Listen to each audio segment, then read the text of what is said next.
to our next episode of Unbolted. I'm MJ Bolt, the host of Unbolted, and today we have with us Matt Brown, chair of the Yakima County Republican Party, and Matt Boomla, the chair of the Clark County Republican Party. So I'm going to be referring to them as Brown and Boomla today so we don't get too confused. But hey guys, thanks for joining us. These guys have been my esteemed colleagues for the last couple years, and we've worked very closely together. So I'm excited to bring you guys together here and for us to share about what's going on with the party. So thanks for being here. Thanks for having us. Yeah, thanks for having us on. You bet. You bet. So first of all, I want to give you guys a chance to give a little bit of your background about how you got to where you are as chair of your respective parties. So Matt Brown, let's start with you. How did you get to where you are today as chair? I know you have other roles, other hats you wear. Do you want to describe a little bit of that? Yeah, I mean, I do wear a lot of hats. That's why I don't have any hair. So as folks at home watch, but I started back in 2020. I got pretty pissed off that Jay Inslee shut our churches down. And that got me kind of politically like I have to get off the sofa and go get involved. I can't just yell at Fox News all day. So I started attending all of the Republican meetings in Yakima County, there was two groups. There was the Republican Liberty Caucus and there was the Yakima GOP. And as I went to both groups, I realized, wow, these guys say a lot of the same things, but they hate each other. And they actually think a lot of the same ways on almost every issue, but they're just at each other's throats all the time. And so I started just, trying to be involved. And then someone encouraged me to run for state committee man. And I said, I don't even know what the heck that is. They said, don't worry about it. You have the votes. And I said, okay, now I feel like I'm part of the mafia. And sure enough, they had the votes and I got elected as state committee man. And part of that is I assess everything that I'm in and kind of look at how to fix issues. And so realizing that the party itself, we were kind of spinning our rudders on local elections. We weren't winning local elections. We didn't have a city. We only had one city council member elected in our largest city in the county that was conservative. For a 60-40 red county, you would think we'd have a lot of electeds at local elections, but we didn't. And so I tried for 2 years as state committee man to kind of push some envelopes and then ran for chair and completely changed course, winning 17 out of 21 elections the first year as chair. The last 2 years prior to this new term, raised $600,000 for our little party here in Yakima. And have been trying to just, flip seats. Ballot harvesting is kind of my game. It's what we do. We've done 2,800 ballots in the 2 years we've done ballot harvesting. And I tried to, and also tried to unite all sectors of the party in Yakima. I tell them, I say, look, guys, we can attack Democrats together. Look how much fun this is. Let's make them scared to be here. Let's run them out of town. That's a fun time. Right. So, and that's what we've been doing. So you've been chair since when, Matt? 2023. 2023. Okay, awesome. And Boomla, how about you? How did you get to become the chair of your respective party? So, very similar to what Matt just shared. I saw what was happening with all the COVID lockdowns, with our schools, with businesses, and just an overreach of the government. And I got sick of it. I'd grown up in politics as a kid.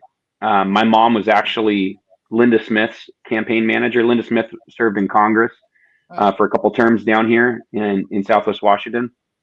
And so I grew up going to the parades, handing out candy, doorbelling, licking stamps, doing all that fun stuff. And so back in the day when we actually licked stamps, right? Back when it licked stamps. Yeah. And so I did a lot of that type of work, and I was involved and met a lot of people that I didn't know who they were at the time because I was, just a young kid or teenager.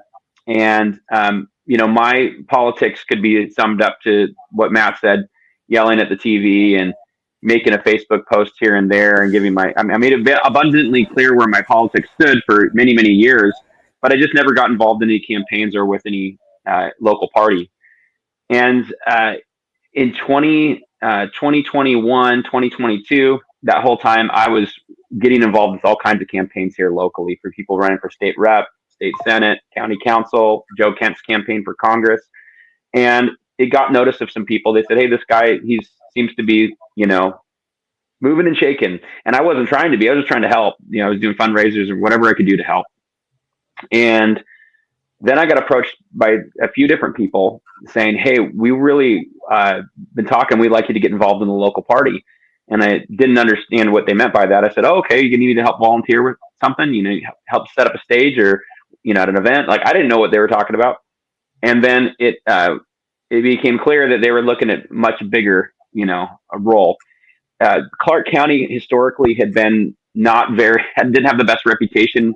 They had been very divided. There was a lot of drama that was going on within the party. And I think, they were looking for someone from the outside who had a background like me. I've been in organizational leadership for a long time. I'd led really large teams. And so it was what I did professionally for a very long time. And so I sat down, I said, I'll listen, I'll sit down. And I wasn't interested. I told them, look, I don't need this. My heart is full. My plate is full as it is. I run a business. I have a band, play music. I got my family. This isn't something I need or want. And I had to think about it. And then, it was between me and some other guy that they were considering to really run. And they finally said, can you let us know, like in the next 24 hours? Is after weeks of, all that. And I finally, prayed about it. I said, all right, I'll do it. And so I went in, started calling PCOs up and say, hey, my name's Matthew Boomel. I'm running for the chairman position. I'd love to chat with you and tell you why I'm running. And so that began a journey I wasn't expecting and got voted in over 2 years ago to be the chairman of the party. We saw lots of good positive changes happen. We've really united the party, raised really good money, got behind candidates, started a really good vetting system for candidates, ballot harvesting team, volunteer management. I mean, the list goes on. Things that just didn't exist in the party. We were basically handed the keys and the whiteboard had been erased and we had to do something with it.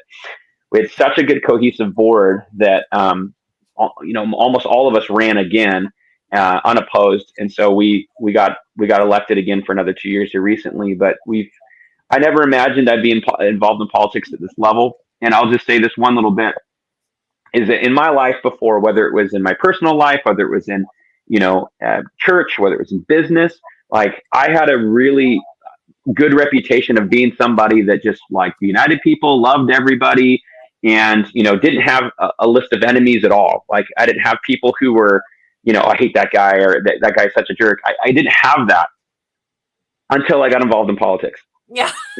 And so much of that has come from my own party.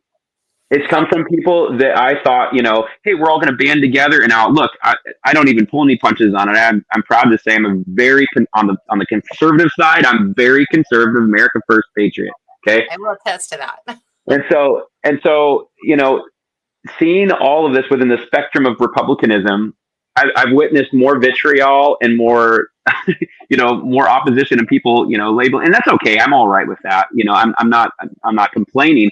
It was sort of a shock. I went, oh my gosh, I'm not used to this. I'm used to going up, shaking hands, hugging people, and not having anybody that I disliked or disliked me or had any friction with. And I've just been 2 years of friction, baby. It's been crazy, but it's been good though too.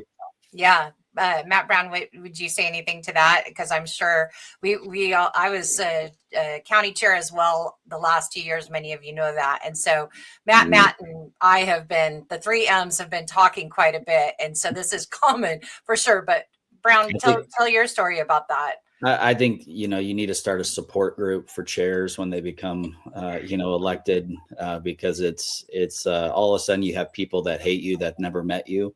And you're like, what? I don't even know who you are. Why are you upset at me?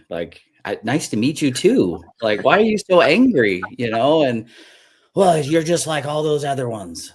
All those other ones who? You don't even know who I am, I'm also a pastor, so it was very an interesting dilemma of trying to go from everybody working together. I mean, churches have the same sort of weird inner dynamics of politics, but so I always say like that kind of prepared me for the Republican Party, because it's the same, some of the same dynamics inside churches are the same dynamics you have in, the Republican Party, but it is weird, it is strange and then when you actually sit down and meet with them, they're like, oh, Yeah. not too bad, and it's like, go figure.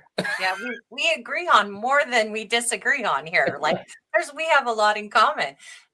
Brown, you also are an elected official in Yakima. You wear a city council hat, correct? Yeah, so currently I'm the deputy mayor of the city of Yakima. And so I get to dabble in all sorts of different things that keeps me really busy, but also a lot of fun, right? Yeah. So being on city council, I get to look at so much different policies and thoughts that are, truly nonpartisan. Garbage is garbage, roads are roads. Doesn't really matter the aisle that you sit on. How you achieve managing those things is the perspective that I bring, different than, say a lefty city council. So right. It's been fun. I've enjoyed it. And I tell like our state legislators, I'm like, you guys have a harder time than I do. I get to see all sorts of fun issues. You guys get to just see just horrible things all the time. I get to have fun. Yeah, exactly. Well, I wanted to get into, really the thing that we wanted to talk to about today was the Washington State January state committee meeting, right? Which is kind of this organization meeting for the state. So we go through that on a local level at our county meetings, at our county parties, usually December, January, depending on which county you're from.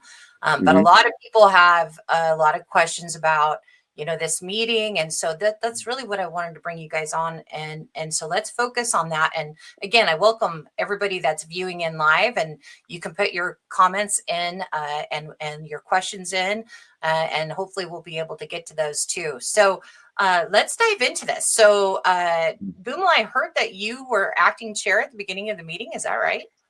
Okay. Yeah, we had the honor, Clark County being the host county for the organizational meeting for the state. I can't remember the last time not in my lifetime that we've had that. And so it was great. So we made these gift baskets for everybody that came in, and it was really fun. So what ended up happening was I ended up getting nominated to go up there as temporary chair, which lasted for about 3 hours. So for 3 hours, I was technically the chairman of the state party. And it was good. I think a lot of people got to see kind of how we run things in Clark County. I kept some levity. Matt can come attest to that. And we had some order, but it was also lighthearted and positive. And so I wanted to make sure that I was facilitating that meeting in that way. And so for 3 hours I was running the meeting. Wow. Geez, wait, a little longer than you probably signed on for, right? Yeah. That's how all these meetings go, though. I mean, it's always you think something, oh, this should be easy. This is talking about one little rule or one little bylaw. And 2.5 hours later, you're still stuck on the one little rule. Exactly.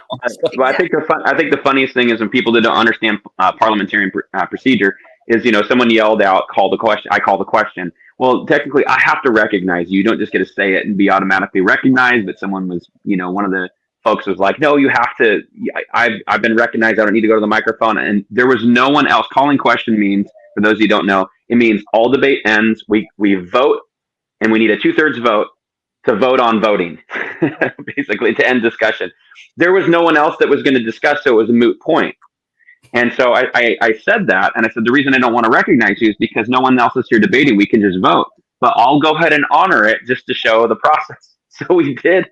And the funny thing about it was we didn't even get 2/3 vote. So we didn't even accomplish the calling the question to vote. And then we ended up defaulting to vote anyway. If anyone's following along with that or having trouble understanding that, just understand that's how confusing it was in that moment too as well. But I was trying to navigate through it, but I just thought it was funny. It's like your entire purpose was for this to go straight to a vote, and then calling the question requires a 2/3 vote to do that. We failed to do that, but we still just went to a vote anyway. because there's no more discussion. Yeah. And if you don't know about parliamentary procedure, Robert Rules of Order, I highly recommend. A little plug.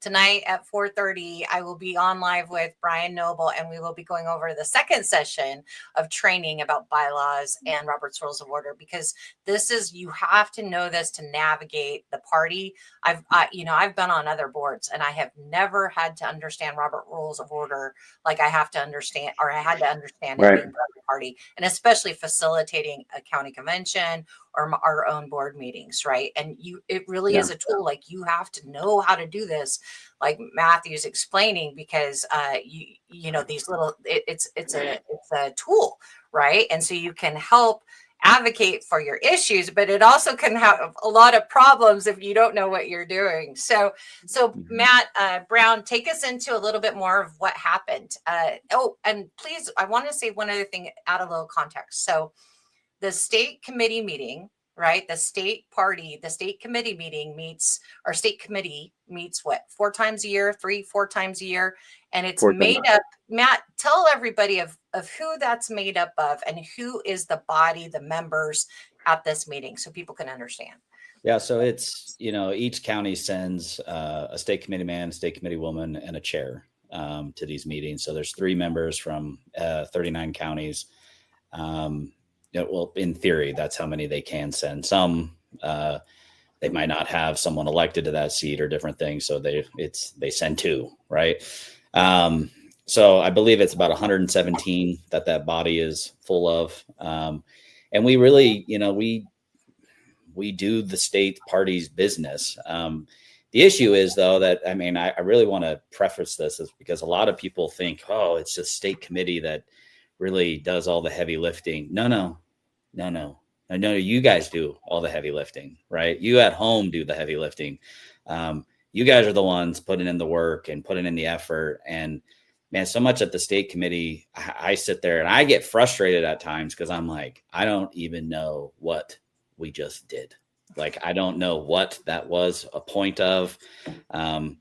I'm not a guy that likes to sit and argue about a resolution or a bylaw because I feel like that's not going to win us any elections. I'll be real. Oftentimes we would like to sit and fight for hours about whether this word benign things in the bylaw or whether it should say this in the bylaw. And I'm like, doesn't matter. It really doesn't matter. Now, I like rules, don't get me wrong, and I like to follow the law, don't get me wrong, but at the end of the day, when we're trying to win elections, it's going to take us working towards achieving goals and performance, so that we can actually win these things. And so for me, I feel like there is some change, right? The state party, the state committee is moving towards trying to be more action oriented that way. But again, it takes a lot of time. There is a ton of turnover as well as things change. They're only 2-year terms. So what you think might be like, oh, we made really great momentum. And then in 2 years, you start basically over, and you're trying to carry that on. And so, right. That's a challenge, right? And it's a challenge for the Republican Party in general. It's a structure mechanism that is meant to be good to create new blood and new people coming in, but it also creates kind of a hard time to try to build something. Yeah, for sure. So what is your assessment of what happened during this meeting? Bumla, do you want to kind of start with that? And since you were the acting chair for 3 hours.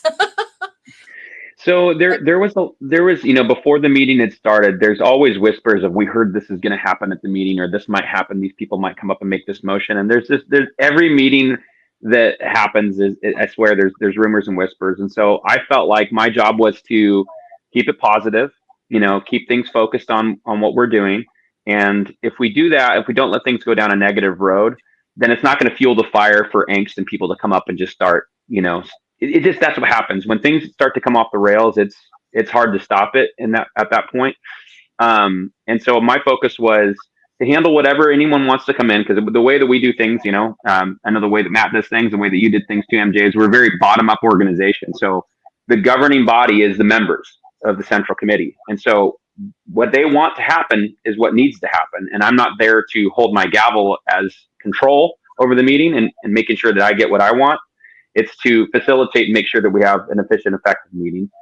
And so that was my focus. Going into it, there was obviously, you had two people that were running for a chair. You had Jim Walsh, who was the incumbent, who was running for YGOP chair again, and you had Matt Hawkins, who was running as well. And so there's a lot of noise and people that have been frustrated with how things have been going. There was a lot of what I believe personally were some just misguided frustrations. And but you know what, that's where you hash those things out, and that's where you're able to make your cases and all of that. I did notice that when I got in there early to just kind of like drop off some of the stuff and make sure that we had all of our gift bags and everything done right, there was someone, and I won't say who it was, that was putting out negative flyers about Jim. That were just not even like, they weren't just like politically done well. It was just like a caricature of him, and it was this insulting thing. And I went, okay. And that told me right away, I don't know how this meeting's going to go, but if we have someone that's handing out this super negative stuff on him and thinking this is going to be effective and a good thing in this meeting, which I disagree with, I think it was ridiculous. But I'm trying to prepare myself to go, okay, what's going to happen in this meeting? And fortunately, things didn't go off the rails, and it didn't get to any vitriol. So, yeah, okay. Yeah, actually, I thought this meeting was probably one of the more low-key meetings that I've been a part of in the last 4 years. I mean, the first state committee meeting I went to is when we basically tried to censure Dan Newhouse and what's her face over in CD3. Jamie Herrera Butler. That's it, Jamie.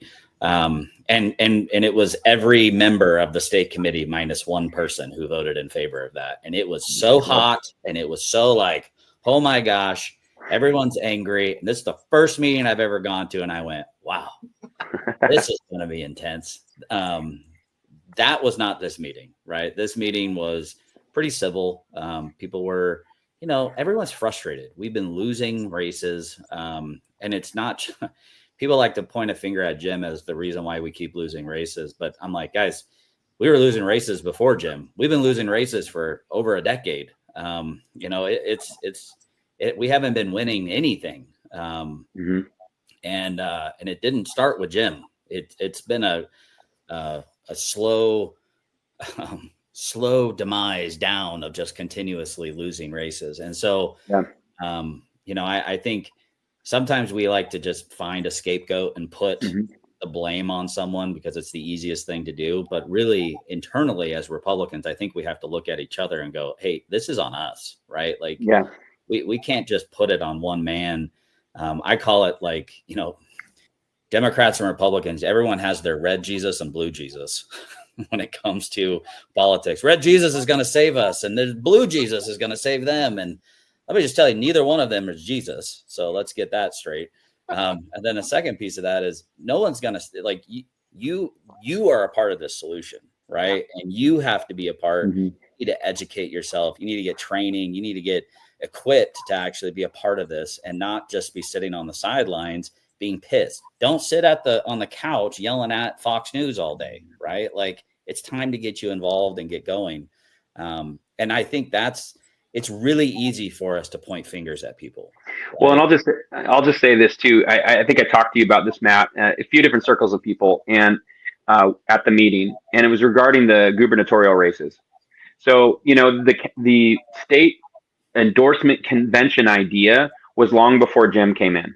All right. So they had been working on this because this was a presidential election year. We live in a state that has a jungle primary that is definitely, puts us at a disadvantage as Republicans, where the top two vote getters get it, regardless of party. And so this was sort of, hey, how do we get behind candidates early in order to, avoid all this infighting and leave our candidates bruised and battered into the general election that make it through. Nobody gets unscathed, and we just kill each other. So let's try to do something different. Well, that convention idea was long before Jim came in, and he came in with not a lot of runway until state convention was going to happen. And then the results of what you saw at state convention from the delegates that started on a caucus level to a county convention level to state level, it was a very strong, presence for Semi Bird. And I think a big part of that was, there's a lot of reasons for that. A big part of that was he went to almost all the counties. Like he went everywhere around the state.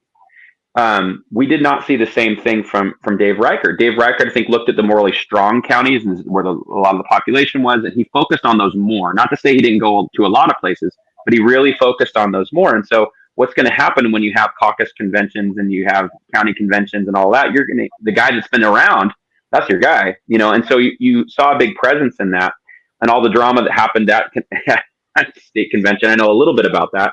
Yes, and you do.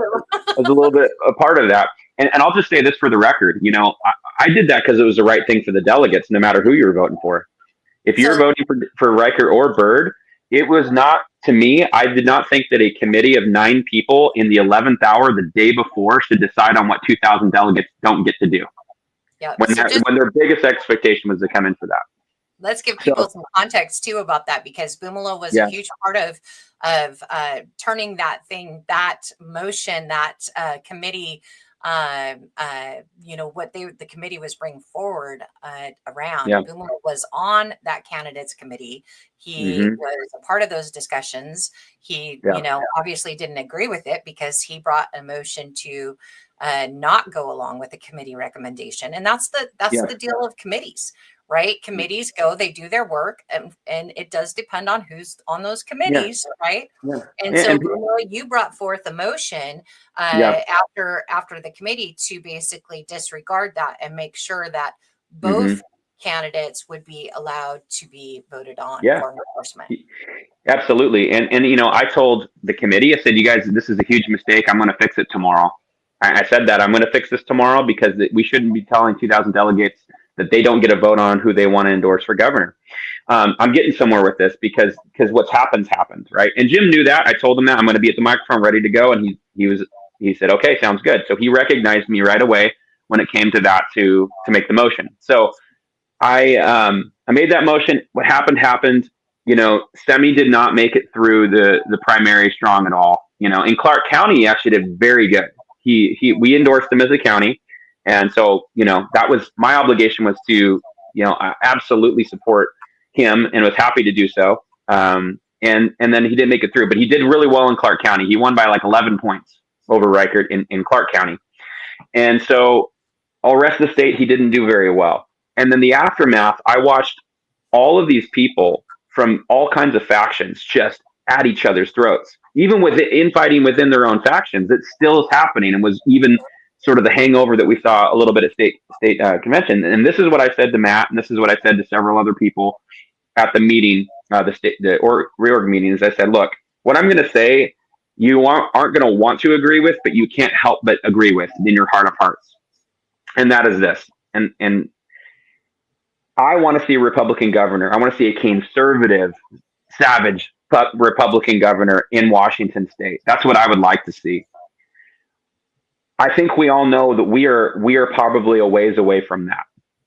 And as county party chairs, our job is to help promote and get conservative Republican candidates elected into our local offices in our counties first, whether that's school board, whether that's city council, county council, state rep, state senate, definitely getting into our congressional races and all that. It's not that we don't have a vested interest in the state as a whole. Absolutely. I want to play to win every single time. Whoever is brave enough, that's a Republican, that's going to stick their neck out and throw themselves at the wolves and endure the general election against the Democrat in the state, bravo to them. But if we're going to go ahead and be at this conflict with each other because our guy didn't make it across the line to get killed in the general election, and then we're going to hate each other for it and not work together because of it, is a shame. And again, that does not mean that we don't have a purity test, that we don't make sure that people that we're putting out there are going to represent us well. But why are we getting at each other's throats when we're probably not going to win the governor race anytime soon? I hope I'm wrong. I hope someone goes back to this podcast and goes, you were wrong, Matt. We got a Republican elected the next cycle. I'll be the first one to say, I'm glad I was wrong.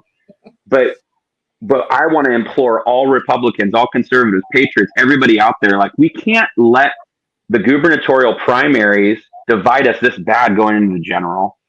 And I hope that changes going forward. And I'm going to make a big effort, at least on my part, wherever I have any type of influence, to do that, because we really need each other to win races on a state level. And my opinion, we're far from a governor being in Washington State, but we are not far from turning our counties on every level locally. So yes, for sure. Yeah, and real quick on that, before I go to you, Matt, we're seeing these hellacious, just terrible bills, terrible, like unfathomable bills. How do you think we're supposed to fight those if we don't have enough Republicans? We don't have the majority. So we need everybody to come together to help us get more Republicans in office, right? And if we let, like what Boomla was expressing, these things divide us, we're never going to get there.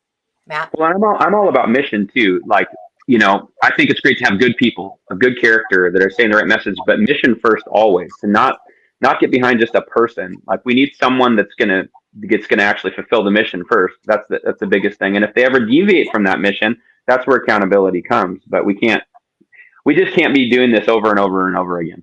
Yeah. No, and I think, if I could encourage anyone as Republicans and trying to figure out what the heck just happened this last year. Well, let's look back for 1 second and go, what did Donald Trump just do across the country, right? He built coalitions with RFK, with Tulsi Gabbard.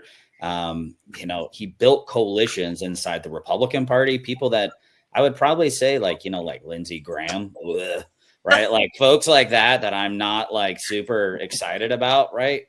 Were coming out and like campaigning with Trump, right? They were creating coalitions to build, to win, to take back this country, right? That wasn't an easy task. It probably wasn't an easy task for people even in Trump's inner circle, right? They were going, you want to do what with RFK and Tulsi Gabbard? Are you high? Like, what are you talking about right now, right? Like, this is going to alienate people. But it didn't, right? And so as we look at Washington State, we talk about like, oh man, Republicans always want to like go take Rome in the first, like, we can just do this. We're going to go conquer it one try. And I'm like, man, you can't even take a city right now. Like, you can't even take a county.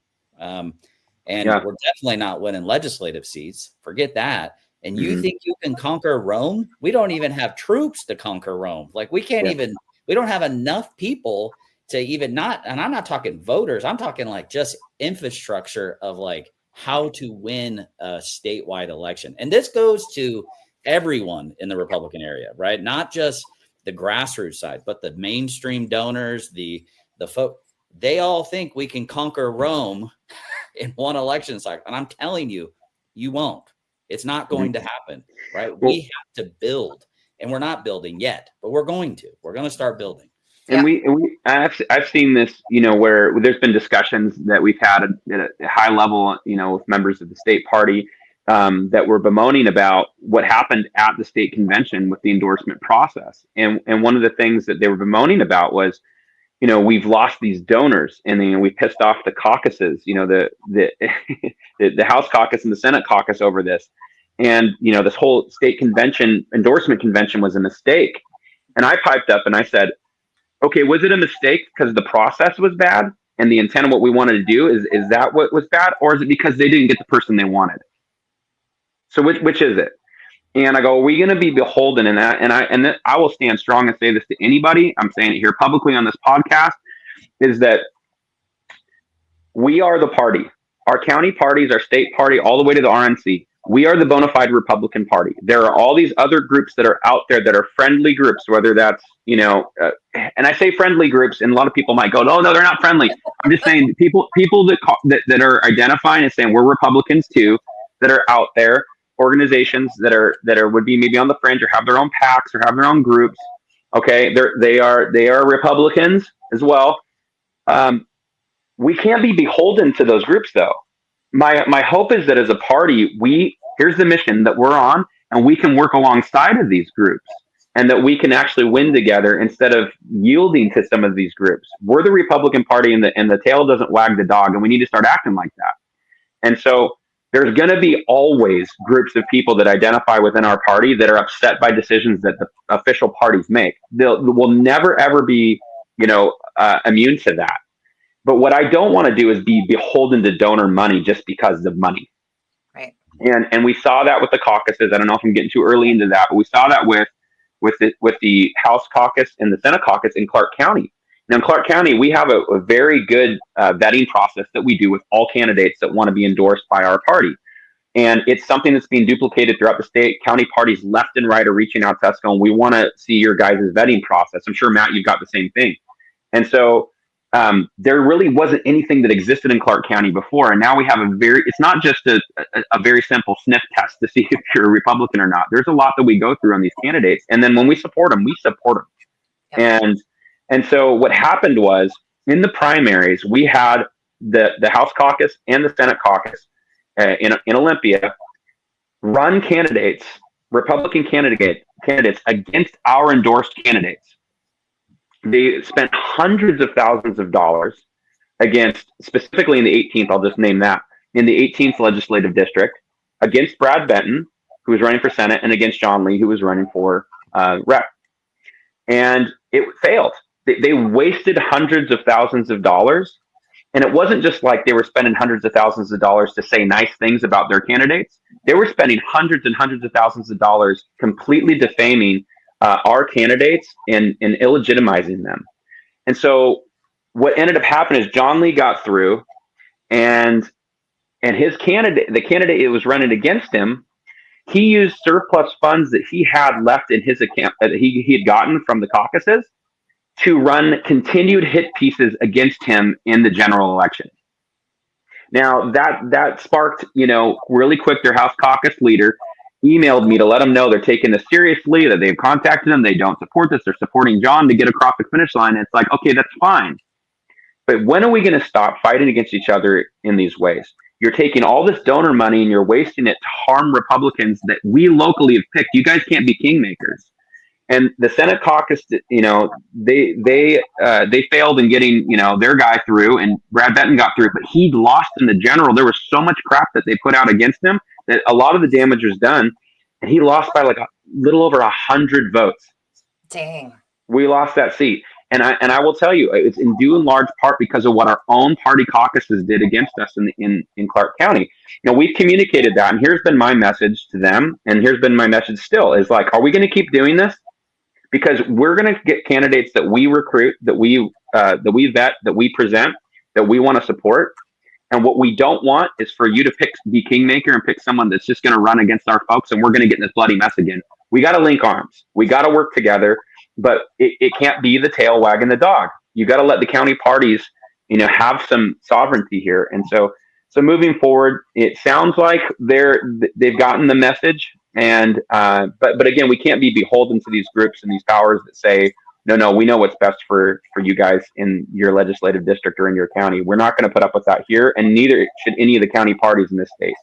I think you just explained that really well. That's been one of the challenges. And I think because of the void of strong leadership in our county parties that really made sure that they were listening to the grassroots and were beholden to the PCOs is what led us there.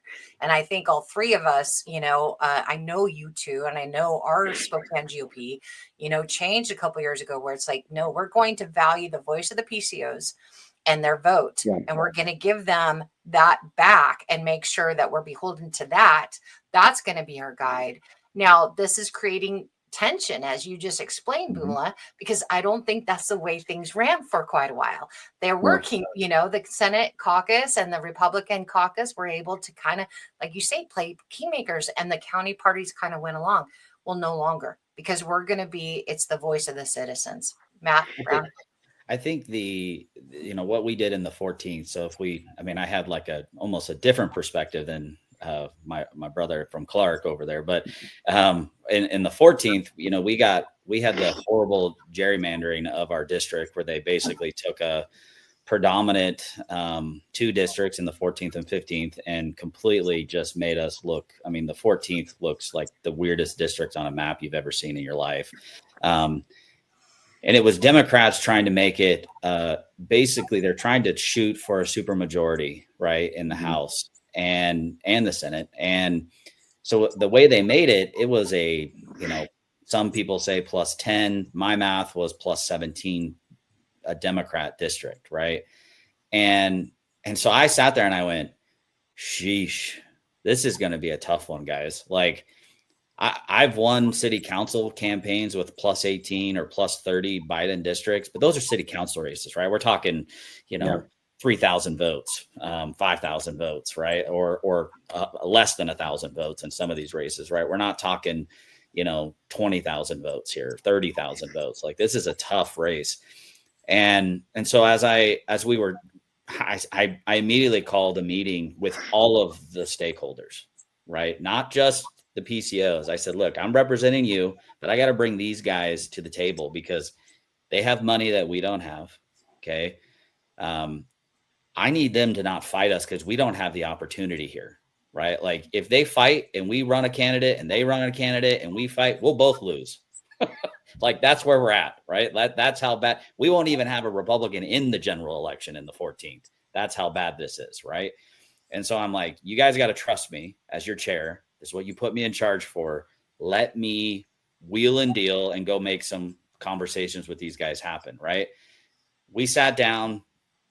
I'm going to be honest with you. It was really hard trying to find 3 candidates to run in those seats.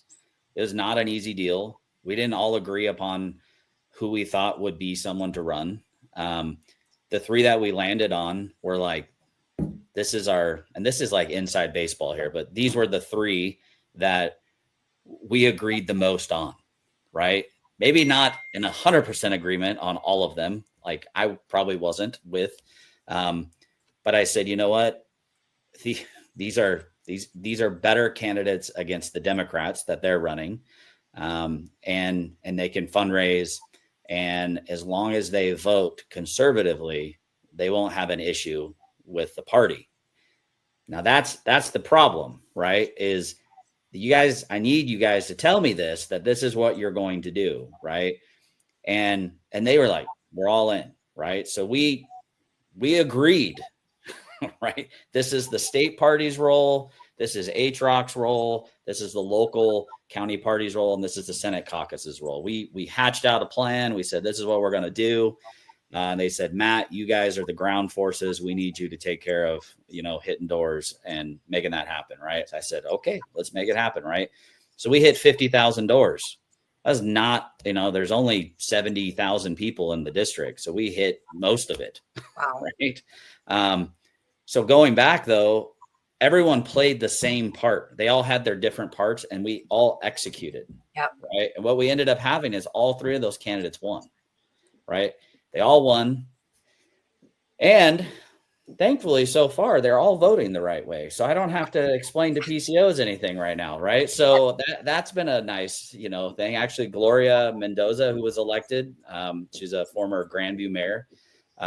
She got to lead the counter argument to Bob Ferguson as her first, boom from the caucus. I was kind of shocked. She was kind of shocked. She was like, wait, you want me to do this? Okay.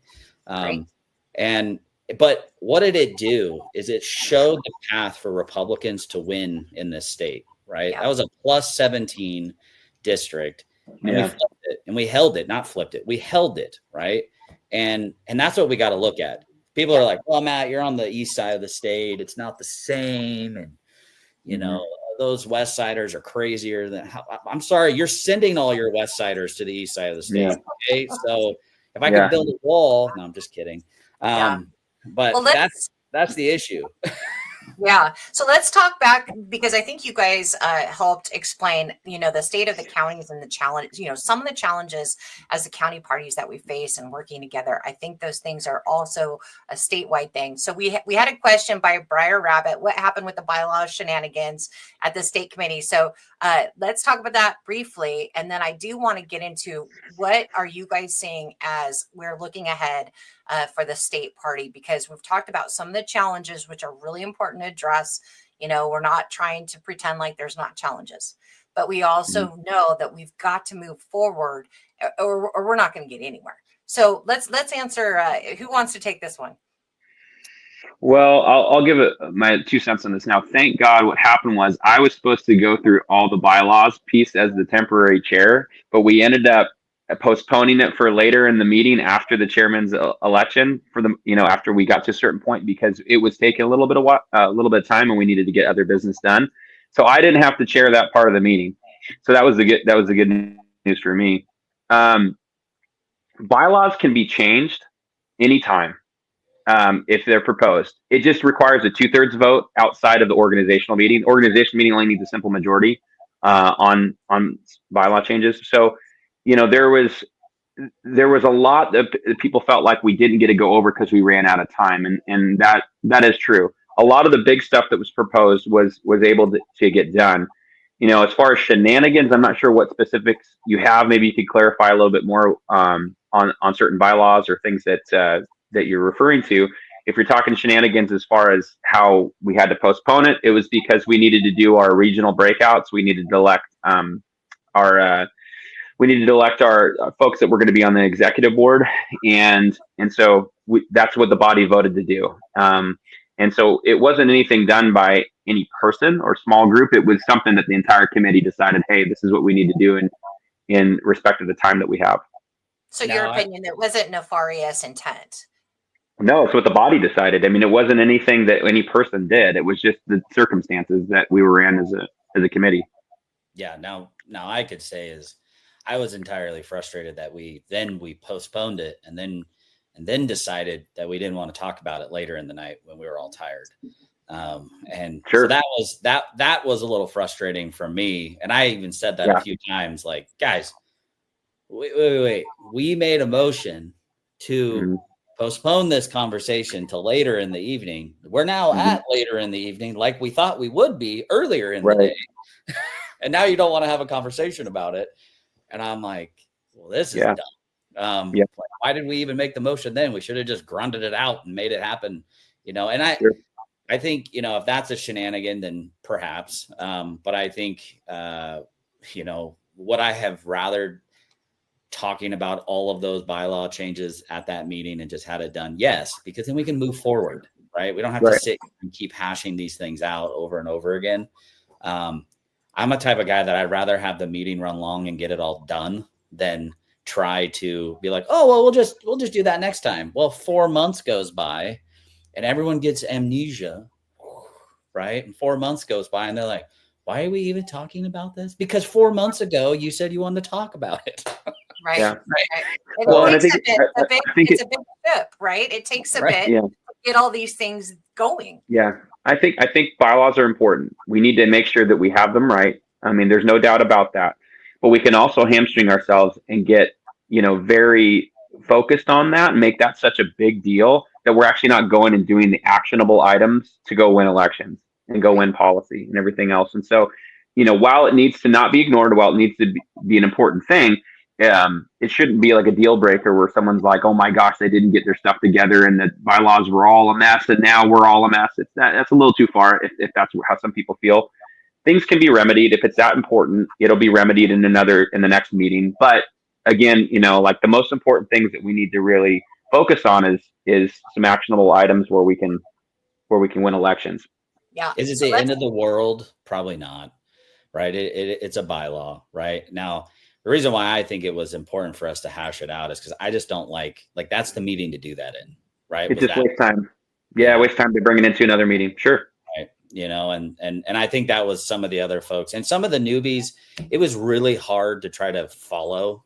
If you're a state committee member following this video right now, just know that I will typically get up. Matt will typically get up and try to just clarify what the heck is happening in the room at the time, because sometimes when there's so many emotions and things that are happening and people are trying to amend something that they don't even know what they're trying to amend, you're like, what the frick are we voting on right now? Right. People get confused and they just say yay or nay, not knowing what they're saying. Or they don't even realize they don't even realize there's something being voted on. And I try to do that too as facilitating, the meeting. But as a member, you can always say, hey, clarification, what is it that we're voting on right now? And what does it take, right? Can you restate the motion? Vote, or what, right? So let's talk about moving forward. I want to make sure we get time. What are the plans for the party moving forward? because I think this is really important. A lot of people, again, have been very, very critical of the party. And I think it's important to have a vision and work towards it together. We have a common denominator. I really do believe we do. So who wants to kind of start with that about what we have planned? Well, I'll say that it's important for people to have a proper and realistic expectation of what the party's purpose and responsibilities are. And this can be debated. There can be people that will maybe, think that additionally to what I'm going to say, there's things to be added and there's some validity to it. But ultimately, a candidate's success in their campaign is not the linchpin should not be the state party or the county party for them winning. It shouldn't be the reason. I know there's a lot of county parties and even the state party would like to take credit for wins that take place. They sure as heck take blame when something doesn't go the way that we hoped. What our party needs to be is an accelerator, and not just we don't just write checks. We want to make sure that we have support that's there for the candidates, for events, for fundraisers, for whatever it is, for marketing, for promoting, for mailers, all the things the resources that they have for messaging. But at the end of the day, there needs to be I think a proper expectation first and foremost on what the state party's role is and really how much they move the needle for candidates in general. As far as like what that plan looks like moving forward, I think there's still a lot that we're going to find out, with our cooperations with a lot of these other groups, with the caucuses, with everything. If we can really work together and not be working against each other on anything, then we're going to do some good damage. If we continue the way we've been operating, then we're going to continue losing elections in this state. Yeah, as the guy I just got brought on, my company just got brought on as the political director for the state party. And you're going to start seeing a lot of different things coming out of at least my role as the political director. But one of the biggest things that I will say is, like, as Republicans at home, we have to build, right? So we need to be looking at legislative seats.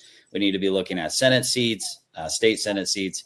And we need to be focused on that this year, next year, focus on your local races. If you got city councils, school boards, we need to be winning home bases first, right? We need to be building tiny little fortresses all across the state, 39 counties of fortresses, right? We need to be building that up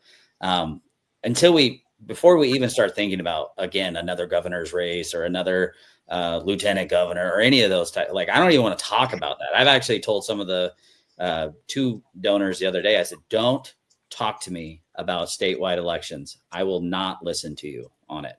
I am not focused on that at all. And I'm just not.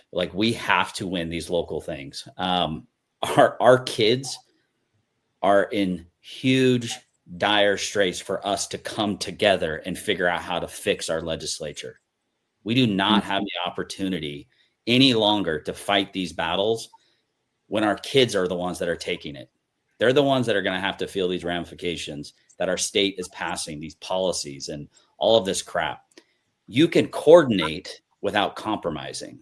And I think that is the key that I am trying to play as the political director wizard over here. Is I don't have any magical sauce other than we're going to coordinate better from local county parties to the caucus side, from the state party side. We're going to coordinate and pool resources and figure out how to get people across the finish line so that we can actually have an actual winning strategy going forward. And maybe in 28 and maybe in or 32, we can actually talk about winning statewide elections, right?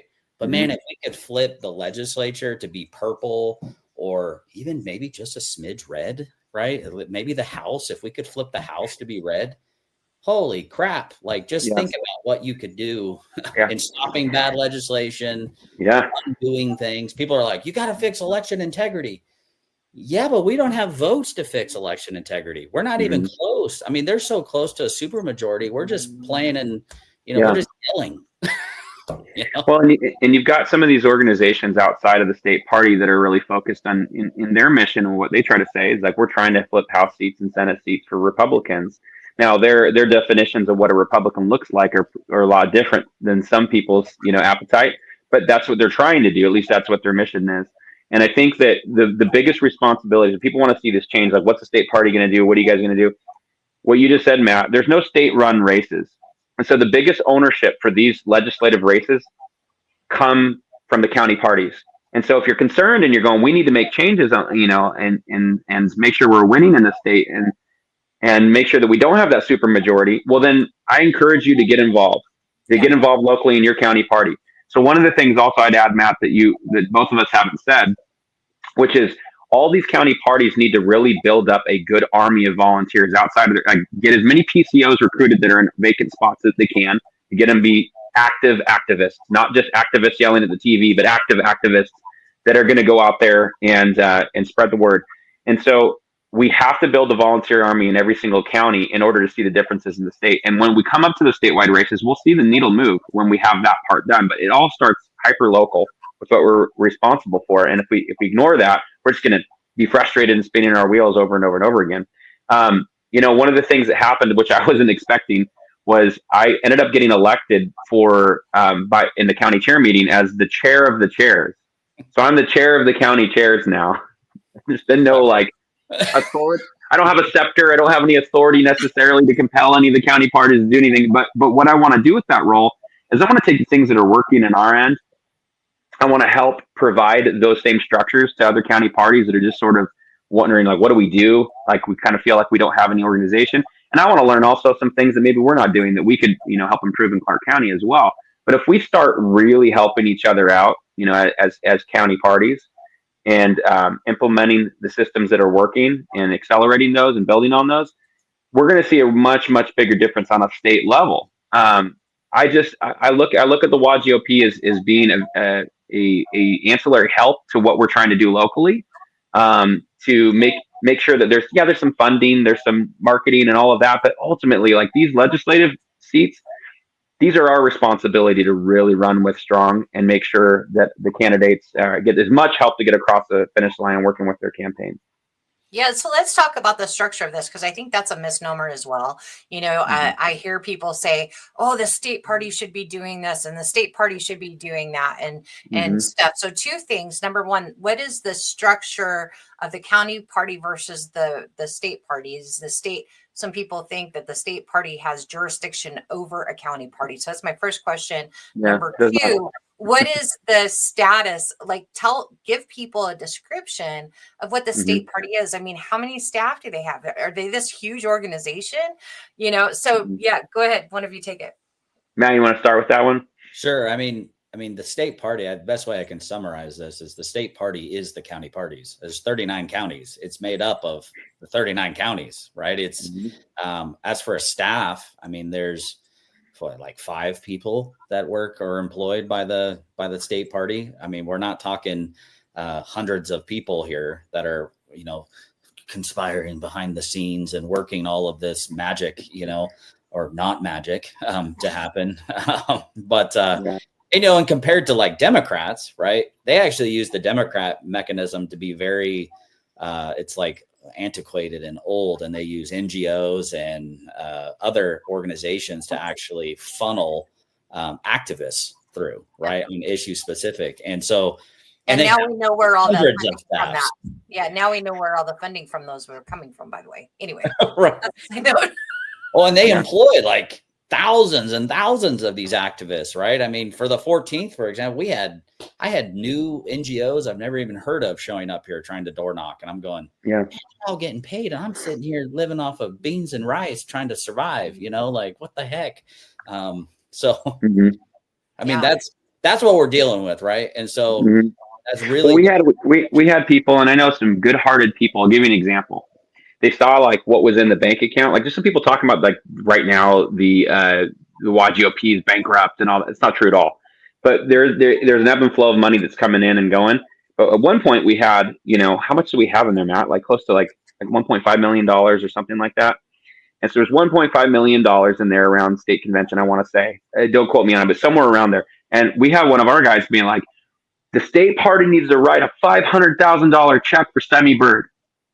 And because they thought like that's what they need to do. They need to fund it. So we need to take a third, and they're not looking at the budget and all the things that money goes towards for the whole entire state. It was like, and there were people upset that there wasn't this huge check that was written for him. You know, he's the state endorsed candidate for governor. Like we have to like write this $500,000 check for him, and that would just be an unwise thing to do, operationally speaking. You know, and so some people's expectations were, well, there's all this money in the bank; it needs to go towards our biggest race. That's not what the state party's there for. And in all honesty, what they want to do is for candidates, they want to put seed money for bigger events to be able to raise a bunch of money rather than just writing a check anyway. That can kind of help accelerate that. And so I think some people think the state party is there to fund the candidates. The state party is there to run commercials, to run, whatever it is, right? And in some ways they do like help with a lot of that. But I think what your question's a valid one, MJ. I mean, people can get outraged if their expectations of the party are misguided, and they have reasonable doubts in the party because their expectations are put on something that wasn't what it should be.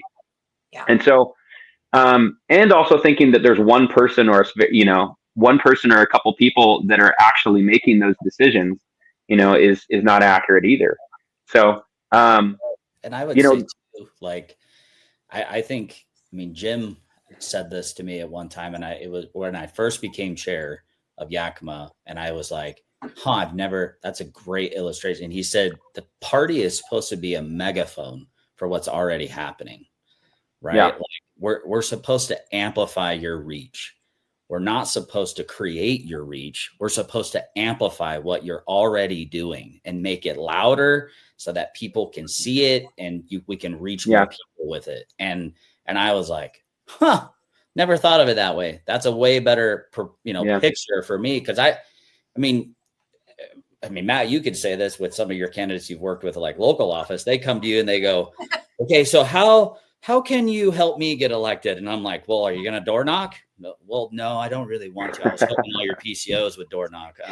Well, can you just give me a big fat check for like $5,000 so I could buy all these signs? And I'm like, no, like I don't have any skin in the game with you, right? We endorsed you, but like, what are you going to do? Like, this is your race. Like, how are you going to work? How are you going to hustle? How do I know you're not going to turn into the same person I just replaced? Right. Yeah. And so I think that's the mentality shift inside local parties is like, I mean, I have PCOs that we talk about all the time is how do we hold electeds accountable? And I go, well, is it really about holding them accountable, or is it about having a relationship with them so you can speak influence into them? Right.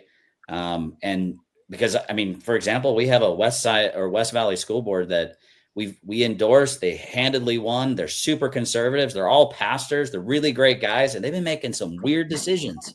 My PCOs have been pissed. And I said, well, have any of you met with them?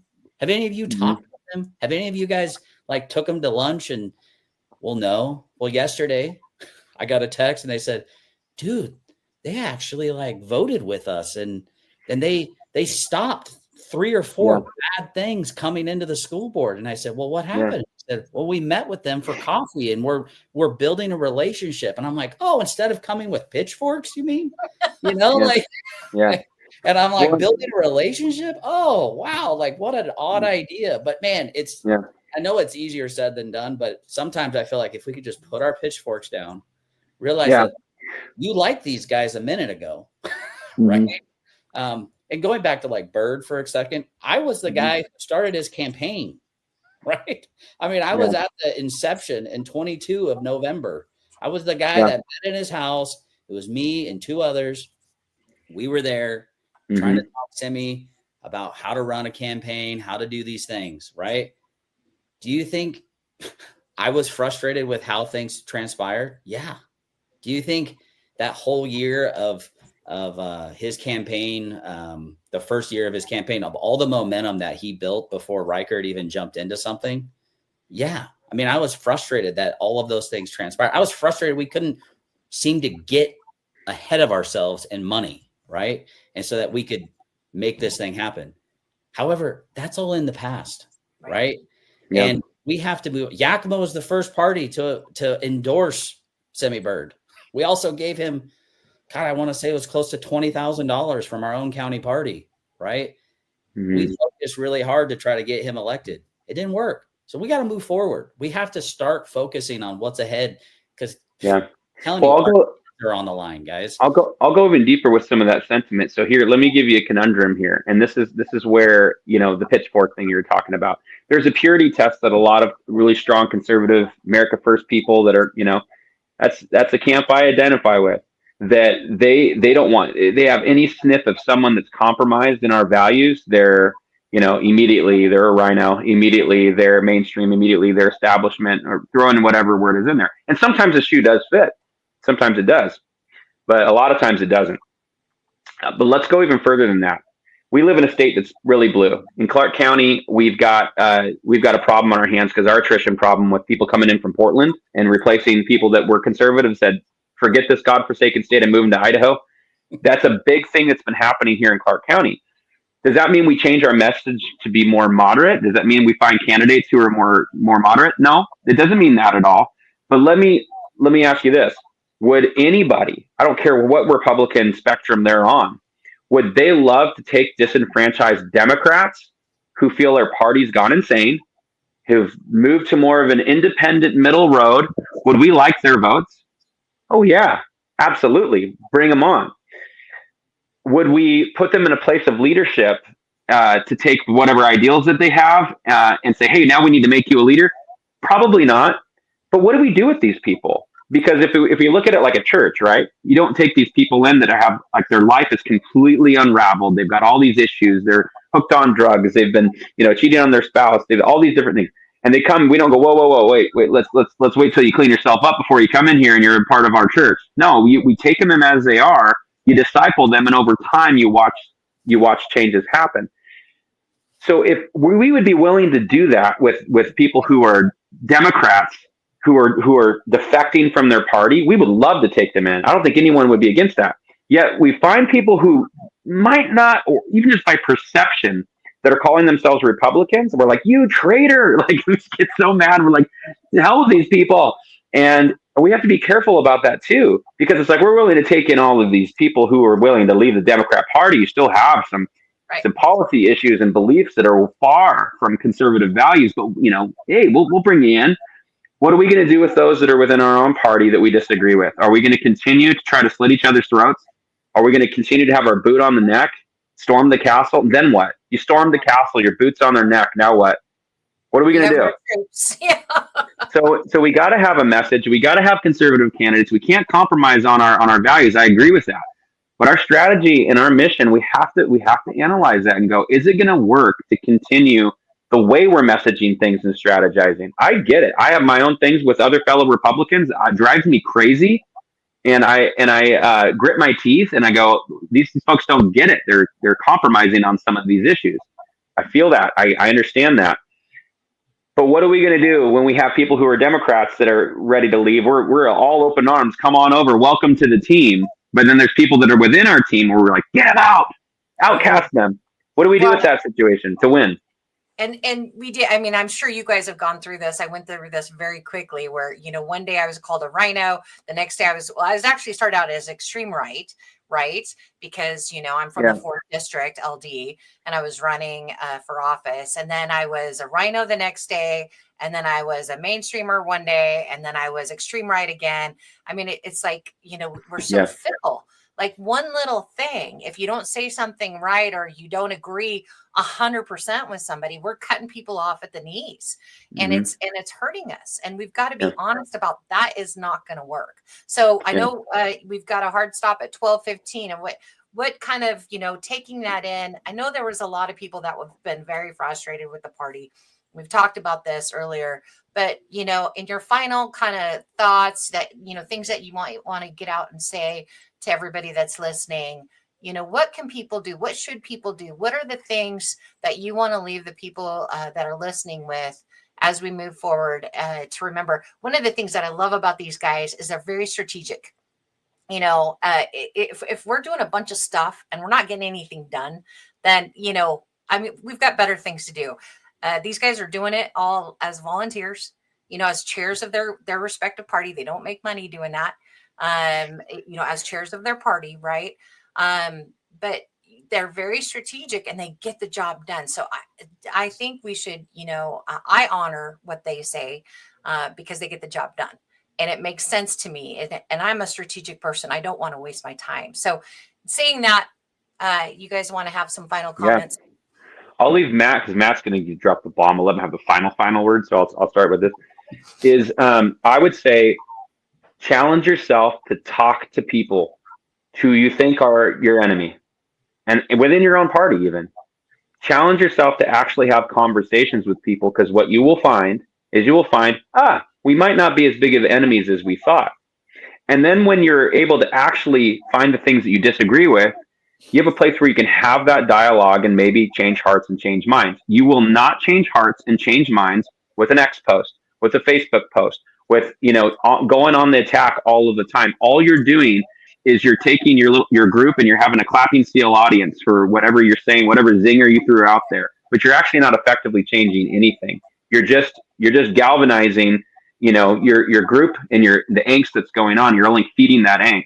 And so my challenge would be, get involved in your local party, talk to the people you disagree with, plead your case of why you think things are, wrong that they've done, or strategies that were wrong. And you'll probably find a lot of the times that there was a lot more details in there that you didn't know about. And then, that a lot of these people you talk to, they're not monsters. And so I've learned that. I stopped yelling at the TV. I got involved. I actually put boots in the ground. I said, I'm going to start getting involved. And yes, there are people I disagree with in my own party. There are people I'm frustrated with my own party. But if you're going to build coalitions, it's easy to build a coalition with people you agree with 100% of the time. There's no challenge in that. To build a true coalition, it's going to take talking to everybody, because we don't have a choice in the state but to try to find a way to link arms and win together.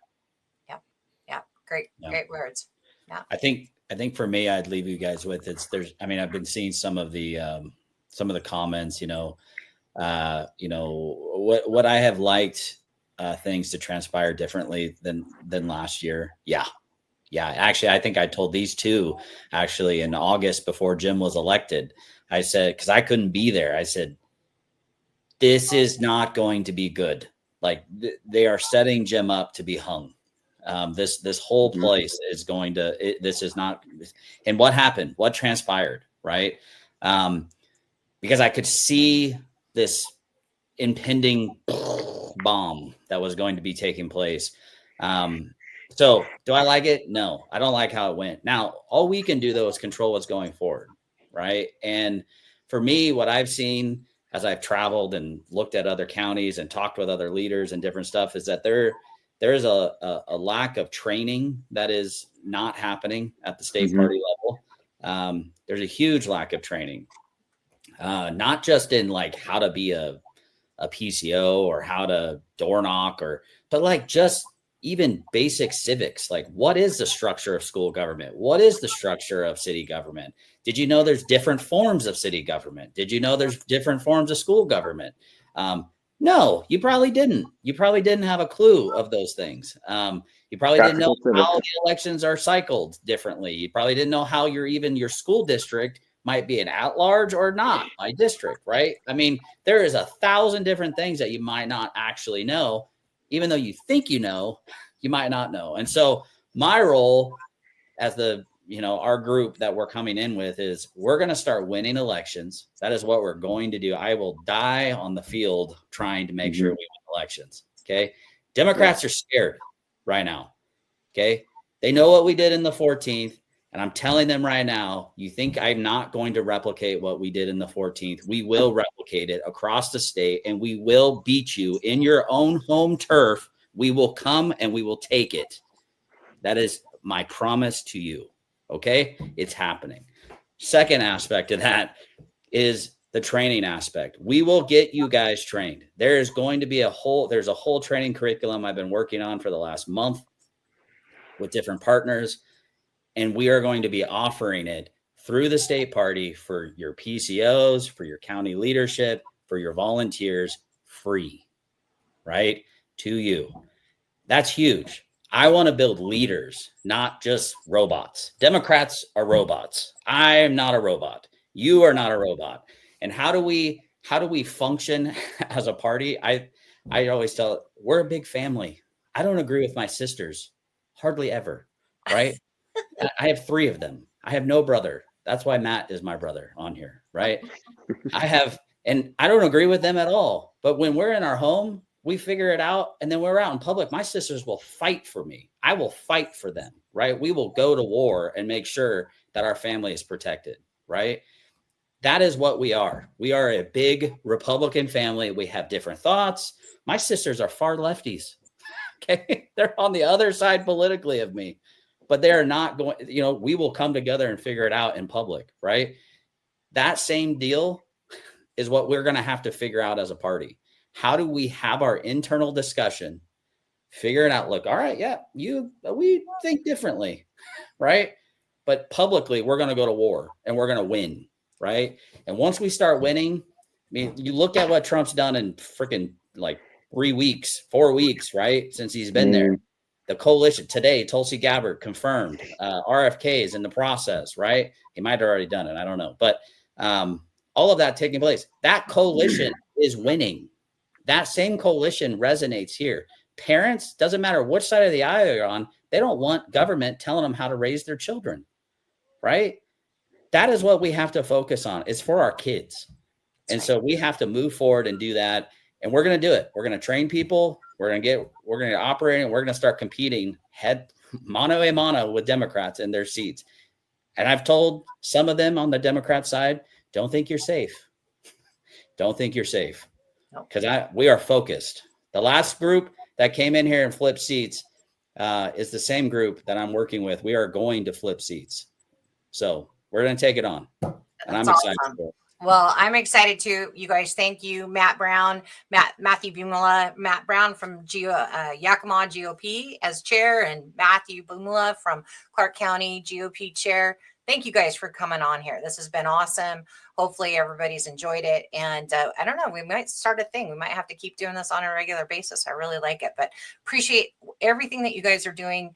I am no longer on the state committee, so I entrust you all to help get her done, but I'm helping out here on the outskirts and helping however I can. So again, get involved in your local parties, whether or not they're aligned with your values or not. That is how you're going to make the most impact. And if you want to reach out to us, how do they find you guys? I know they know my information. Yeah, you can go for us. Go to clarkrepublicans.org if you live in Clark County or you're interested in some information how we're functioning on there. You can contact us on there. That's a way to really get a hold of us. Okay. Yeah, you can go to yakima.gop. You can find me there. I will have a state party email sometime soon that I will actually put out, but I don't have it at the moment figured out yet. So once that happens, you'll be able to reach me that way as well. And Matt Brown, you also are on X pretty actively, right? What's the Yakima account there? Yeah, it's GOP. It's the Yakima GOP. You can find us. I think it's GOP_Yakima is our thing. But yeah, we're on there. It's me and a couple of my board members, but we get on there and we like to troll and have fun and cause chaos. It's a fun time. Exactly. Well, thank you guys again very much. Blessings to you and blessings to everybody watching. Take care and have a good day. Have a good one. Thanks.